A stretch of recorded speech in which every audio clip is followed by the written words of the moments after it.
All right. What's another reason why it's awesome to be an investor in America? Yeah, so another one is just choice. In Singapore, there are, I think, 18 or 19 exchange-traded fund ETFs that you can trade without having to go through an additional layer of screening that you're like a sophisticated investor. So 15 of them are stock-based, 3 are bond ETFs, and I think there's a gold one as well. In the U.S., in the last study that I saw from the Investment Company Institute, I think there are almost 1,200 ETFs that you can buy. I mean, anything. Now, not all of those are great. You know, I don't know that anybody needs a 6x leveraged bear ETF in their portfolio. At least any retail investors need that. But the choice is massive, and you can buy pretty much any country index in the world. If you're in the U.S., you can buy any sector, strategy, any asset class that you can think of. So we have a lot more choice. The other thing, there's this behavioral finance notion of home market bias, where you're biased to things that you know that are around you. The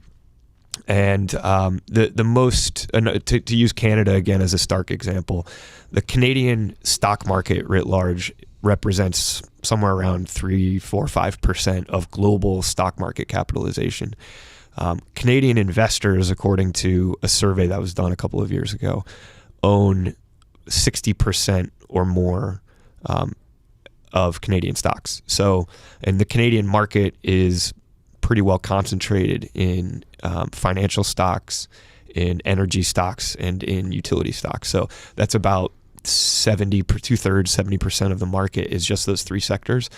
And so by being concentrated in their home market, they're really concentrated toward energy and financials, right? Whereas what could go wrong with those? What could go wrong with those? As we've seen, the Canadian market, stable. Everyone needs money and oil. It could never go down. The Canadian market has been hit by the decline in the price of oil.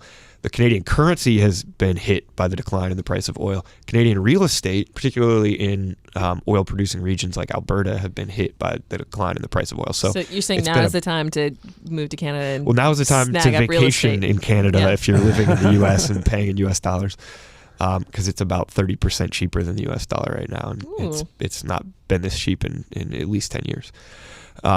So there's this notion of the home market bias, where in the U.S. we have access to 5,000 publicly traded stocks ranging across all of the big global investment classification standard sectors: healthcare, tech, utilities, financials, et cetera, consumer staples, consumer discretionary.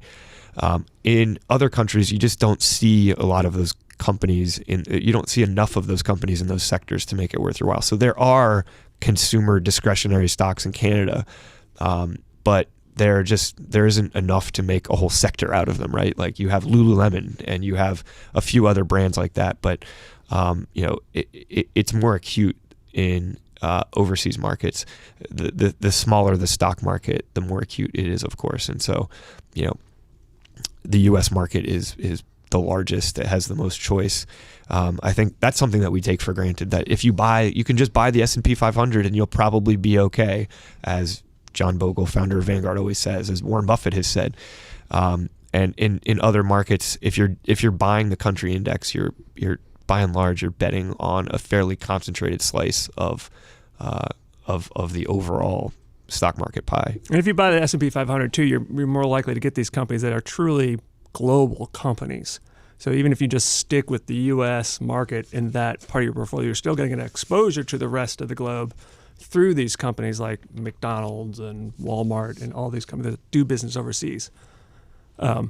Still, most U.S. investors have their own home bias, right? I mean, most of us are not investing that 40% that Jeremy Siegel has recommended, right? So we have that home bias too.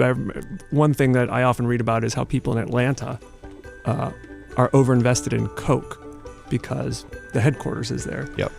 So we all suffer that as well. It's just that if you suffer from that bias, you're probably going to be better off being a biased U.S. investor than being a biased investor in some of these other countries.